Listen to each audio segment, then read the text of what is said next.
folks. So I understand that I am standing between you and a reception.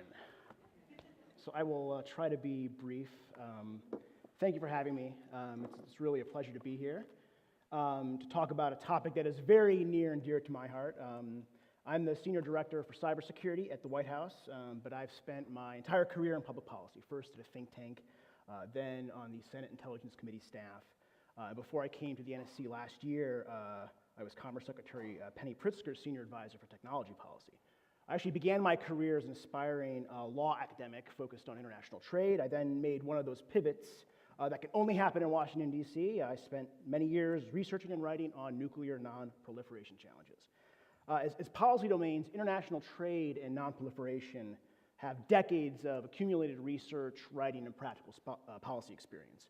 What drew me to cybersecurity policy some 10 years ago was the opportunity to participate in the development of essentially a whole new policy domain. I've watched cybersecurity policy evolve from largely a niche focus of concern by intelligence agencies and IT professionals to a true national level challenge, and a challenge that's shared by everyone, even those who think that they never go online. And it's a challenge that emerged fast, changed rapidly, and continues to evolve at a pace that is difficult for any organization to cope with, especially the government. Judging by how many of you are here today, and from the diversity of places that you represent, I know that this audience can fully appreciate the scope and scale of this challenge. Building on some of the points that I think Jeff Holleran made quite well, if you sort of think back to when President Obama was campaigning for his first term 8 years ago, the iPhone had just been introduced. It's kind of an amazing thing to think about. Something that's now so ubiquitous in our lives was new at the beginning of his first term. Fast forward to today, the so-called Internet of Things is taking off, and we can foresee a world in which your toaster, refrigerator, and car are all cyber threat vectors. Cyberspace is growing by 5.5 million devices per day. By 2020, there will be more than 25 billion connected devices in the world. The number of users is growing too, up from 1.6 billion in 2008 to more than 3.4 billion today. Other technologies hold both a promise and a threat, such as artificial intelligence and machine learning, which could both power better defense and offense. The cyber threat is evolving rapidly as well, becoming broader, more prevalent, and more dangerous. Broader due to the stats I just cited. By adding all of these devices and users, we're making the attack surface bigger. These trends are also making cyberspace more heterogeneous, making cyber defense more complicated. We're watching the threat become more prevalent. More and more malicious actors have discovered that they can use cyberspace and the internet as an effective tool to pursue their goals. These groups range from criminal organizations out to make money, hacktivists looking to promote their causes, terrorists seeking to recruit and radicalize, and to nation states seeking to exercise power to protect what they see as their national interest. Just recently, the U.S. intelligence community attributed the recent compromises of emails from U.S. persons and political institutions to the Russian government as part of an effort to interfere with the U.S. election process. Finally, the threat's becoming more dangerous, with various actors being willing to carry out disruptive and destructive cyber attacks, just as we saw with Iran's denial of service attacks on American banks, and North Korea demonstrating its willingness to conduct destructive attacks against both other nation states as well as private sector companies. So what are we doing about it? This picture may sound bleak and the challenge insurmountable, but we should not accept this as an inevitable outcome. We have an opportunity to change this course, but only if we take action together. Government, industry, private citizens, and our international partners around the world. It is this foundation that underpins the approach that we, the administration, have taken to address these challenges and ensure that cyberspace remains a strategic advantage for the United States and does not become a strategic liability. This administration has pursued a three-pronged approach to tackling these challenges. First, by raising our cyber defenses. Second, I'll run through these each individually. Second, disrupting and deterring malicious actors. And three, improving our ability to respond and recover from cyber incidents. We memorialize this approach in the President's Cybersecurity National Action Plan, or CNAP as the inevitable acronym goes, this past February. Its nearly 50 initiatives chart a clear path forward for addressing our challenges, both in the near term as well as serving as a guide for our long-term activities. The president backed this plan up with a $19 billion budget in his FY17 budget. So the first prong involves improving our network defenses in both the public and the private sectors over both the short and the medium term. This is more than just ensuring that we have the best and latest technology. As I think Mikey and Haley both said aptly, oftentimes the challenges are not the technology, it's other things like governance, for example. It means changing how we manage risk as a nation. To guide these defensive efforts, we've established a robust policy framework of executive orders, strategic plans, and Office of Management and Budget memoranda. We've partnered closely with industry to develop best practices and raise our cybersecurity standards, such as we did through the NIST cybersecurity framework. We've also worked to improve information sharing by working with Congress to pass legislation like the Cybersecurity Act of 2015 that encourages companies to share cyber threat information with each other and with the government. Within the government, we continue to invest in capabilities to raise the level of cybersecurity, such as deploying our intrusion detection and prevention system across most of the federal government, and driving forward with the capability to share cyber threat information at machine speed. We're also moving towards revamping how the federal government brings in cybersecurity talent, because people are basically the most important part of any cybersecurity plan. We're creating cyber defense teams at DHS, for example, that are designed to deploy government-wide in a shared staffing model. To address the prevalence of legacy IT in the federal government, as many of you may know, we spend far more money in our budget on operations and maintenance than we do in capital investments, which means that we're in a constant state of having to bubble wrap and duct tape our IT. So in the president's budget, we proposed the creation of a $3.1 billion information technology modernization fund that agencies could tap to modernize critical but outdated systems. So moving now to our efforts to deter and disrupt adversaries, all these defensive efforts are necessary, but we realize that making defenses stronger isn't enough. We also have to effectively use all available tools to deter, disrupt, and constrain the malicious actors targeting us in cyberspace. Which is the second prong of our strategy. We're harnessing all elements of national power to achieve this goal. To this end, we have sought to apply the lessons we've learned from our counterterrorism efforts. One of the key lessons here has been developing muscle memory across and between federal agencies.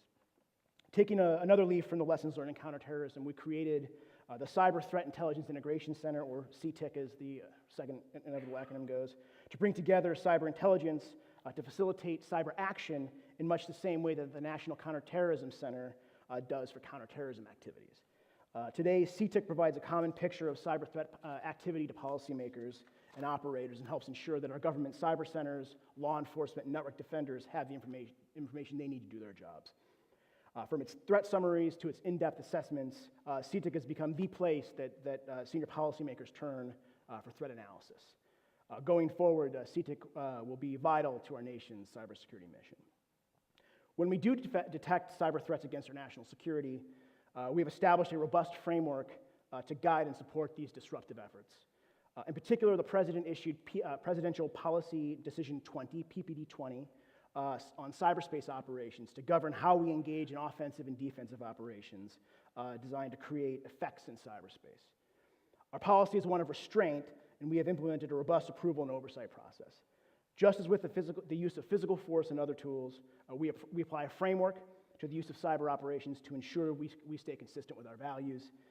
We consider the potential for collateral damage, look at the impact on norms, think about the likely reaction of the target, our allies, and other countries, and whether or not a particular course of action could lead to escalation. We also consider how to use all of the available tools to deter state and non-state actors from undertaking a broad range of malicious cyber activity. This has been our policy since 2011. We pursue this deterrence through both denial and cost imposition. We seek to deny the potential actors the benefits of malicious cyber activities by raising our defenses and improving our resilience, thereby rendering such activity ineffective. We also seek to impose costs on those who carry out malicious cyber activities through multiple means. Through diplomacy, we're urging international adoption of voluntary norms of responsible cyber behavior. We're also continuing to reach common understandings with countries with which we have challenges, as we did with China in the fall of 2015. Through law enforcement efforts, we indict individuals for cyber crimes, as the Department of Justice has done in charging members of the Chinese military for their involvement in hacking American companies. We leverage economic tools like employing sanctions, as we did against North Korea after its destructive attack against Sony Pictures. We now have an executive order that authorizes sanctions against those that engage in significant malicious cyber activities, such as harming our nation's critical infrastructure, such as our power grid. We're also imposing costs through technical cyber capabilities, and we are increasingly incorporating cyber into our counterterrorism efforts, as we are doing in our campaign to just degrade and destroy ISIL. We may use military force if necessary. The appropriate response to a cyber attack might be a physical one, and the U.S. reserves the right to respond to an attack that comes through cyberspace, just as we would to one that came through physical means. Cyber capabilities are becoming an integral part of the capabilities that we can bring to bear on an adversary during a conflict, including a 6,200-member cyber mission force that U.S. Cyber Command is currently building. We're investing heavily in our ability to attribute malicious cyber activities, and we're getting pretty good at it. We have significantly enhanced our capabilities because we know that potential adversaries will seek to hide behind the perceived anonymity of the internet. Beyond these measures, we seek strategic stability in cyberspace, where there are advantages to cooperation and little incentive for states to engage in disruptive behavior.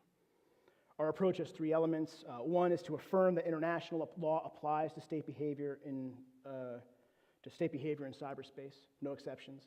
Two is broad adoption of voluntary peacetime norms of responsible state behavior. And the last is implementation of practical confidence-building measures among states, which reduce the risk of misperception and escalation. Over time, we've been successful in persuading other countries to agree with us that cyber activities could constitute an armed conflict. In fact, this was noted in a 2015 report of the UN Group of Governmental Experts on Information Security, and more recently affirmed by our G7 partners at the Leaders Summit in May. We've also vigorously promoted 4 norms of behavior in cyberspace. These include the idea that states should not disrupt or destroy critical infrastructure during peacetime, use our intelligence capabilities to steal intellectual property or trade secrets for commercial gain, or interfere with the ability of certs to carry out their defensive responsibilities. We have also argued that states have an affirmative duty to help mitigate malicious cyber activity emanating from their territory. While we have more work to do, we have made progress building some international consensus on these norms, such as in the agreement we reached with China as part of the cyber commitments last fall. Among them, that neither side would conduct or support cyber-enabled theft of intellectual property for commercial gain. Through the confidence-building measures we're developing, we seek to slow escalation and provide a way to cool down conflicts. For example, with China, we're continuing to develop linkages on cybercrime and related issues. We also supported the recent adoption of measures in the Organization for Security and Cooperation in Europe to enhance transparency, predictability, and stability among the member states. Last but not least, incident response. Despite our efforts to strengthen our defense and deter and disrupt our adversaries, we know that we will not always succeed in those two prongs. So we have to be ready to respond. So the third pillar of our strategy is to improve our ability to respond and recover from cyber incidents. Drawing on the strength of the resilience and resolve of the American people, we've applied the lessons learned from past responses to cyber incidents to a recent presidential policy directive, PPD 41, that lays out how the federal government responds to significant cyber incidents.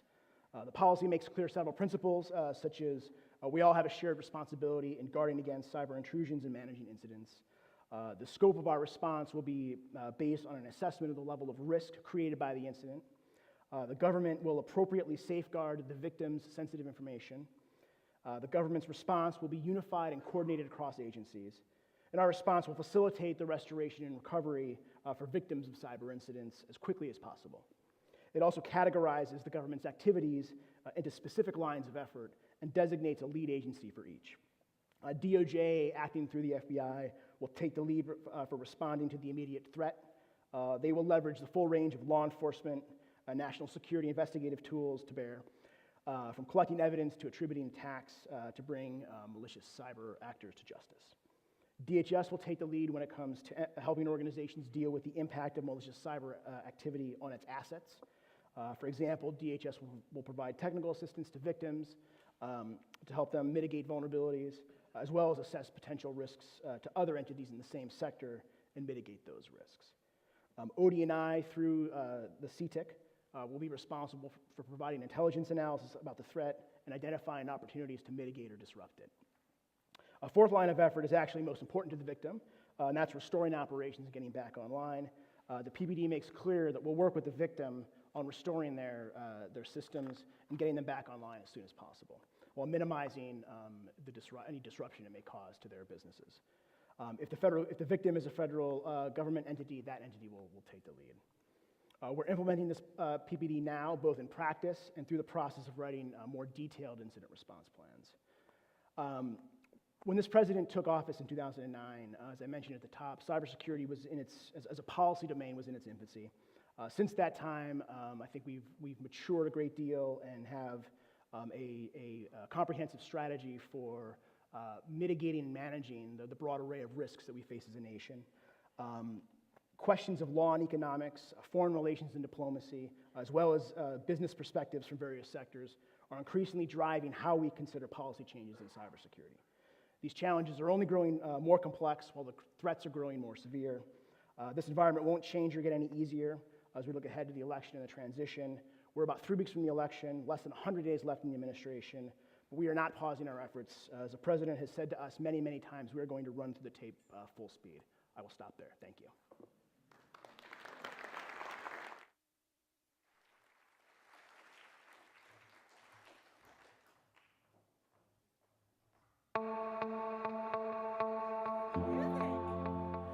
All right. Thank you so much, Andy. Thank you for joining us. I wanted to take a moment to recognize and thank all of our amazing speakers for today. Let's give them a round of applause.